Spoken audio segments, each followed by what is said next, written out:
L'ancien parti au pouvoir, celui d'Alain Diallo, ancien chef de file de l'opposition, et plusieurs autres réunis en coalition ont enfin rencontré ce jeudi à Conakry le médiateur de la CEDEAO. À la suite, mercredi, d'autres plateformes politiques. Cette ancienne candidate à la présidentielle guinéenne fait partie de ceux qui ont échangé pour la première fois avec Thomas Boni en tant que médiateur pour la Guinée. C'est les Guinéens, quand ils vont y mettre des leurs, que cette mission peut réussir. Le médiateur qui est là n'a rien à nous apprendre, n'a rien à nous dicter.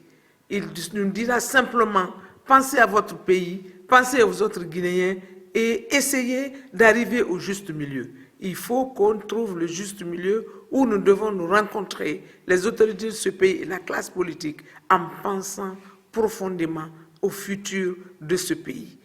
Le médiateur est à Conakry alors que les acteurs sociopolitiques affichent des positions tranchées. Ses chances de réussir en Guinée sont minimes selon certains observateurs. La junte au pouvoir a déjà une position.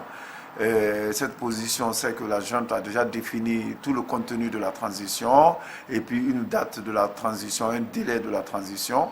Et les autres partis de l'opposition, surtout, c'est-à-dire les grands partis de l'opposition, entre Kif, on va dire l'ancien parti au pouvoir, le RPG, l'UFDG qui était son challenger, mais aussi l'UFR, veulent qu'on ramène un peu à la baisse ce délai de transition, mais aussi veulent discuter de tout concernant la transition. Donc je crois que ça ne va pas être une sorte de sinecure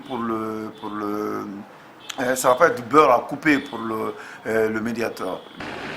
Thomas Boni était l'invité du président de la transition mercredi à Conakry à l'occasion de la cérémonie de remise du rapport des assises nationales. Dans son discours, le colonel Mamadi Doumbouya a dit, je cite, « Pour les solutions à nos problèmes, on ne fait compter sur personne ». Zakaria Kamara pour VO Afrique, Conakry.